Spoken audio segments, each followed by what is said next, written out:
বিয়ানীবাজারের মাথিউরা ইউনিয়নের জালালিয়া মহিলা আলিম মাদ্রাসায় তারুণ্যের উৎসব বাস্তবায়নে মাদ্রাসা প্রাঙ্গণে আনন্দ ঘন পরিবেশের মধ্য দিয়ে উদযাপিত হল শীতকালীন পিঠা উৎসব। বৃহস্পতিবার সকাল 10টা থেকে দুপুর 2টা পর্যন্ত এই কার্যক্রম অনুষ্ঠিত হয়। মাদ্রাসার অধ্যক্ষ মাওলানা মোহাম্মদ হামিদুর রহমানের সভাপতিত্বে এবং মাওলানা মোহাম্মদ কামাল হোসেন আল মাথুহুরির সার্বিক তত্ত্বাবধানে ও পরিচালনায় আয়োজিত অনুষ্ঠানের উদ্বোধন করেন মাথিউরা সিনিয়র ফাজিল ডিগ্রি মাদ্রাসার অধ্যক্ষ মাওলানা মোহাম্মদ আব্দুল আলিম।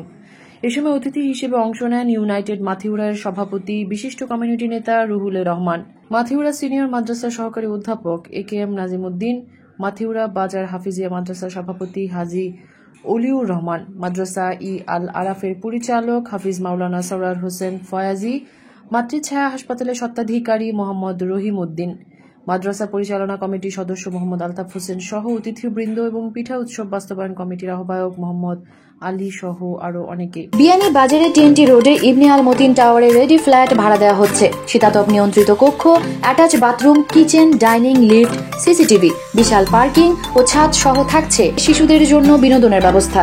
শিক্ষার্থীদের কোরআন তেলাওয়াত, হামদ ও নাতে রাসূল সাল্লাল্লাহু আলাইহি ওয়াসাল্লাম পরিবেশনের মধ্য দিয়ে শুরু হওয়া অনুষ্ঠানে ঘুরে ঘুরে এক এক করে 10টি স্টল পরিদর্শন করেন অতিথিরা।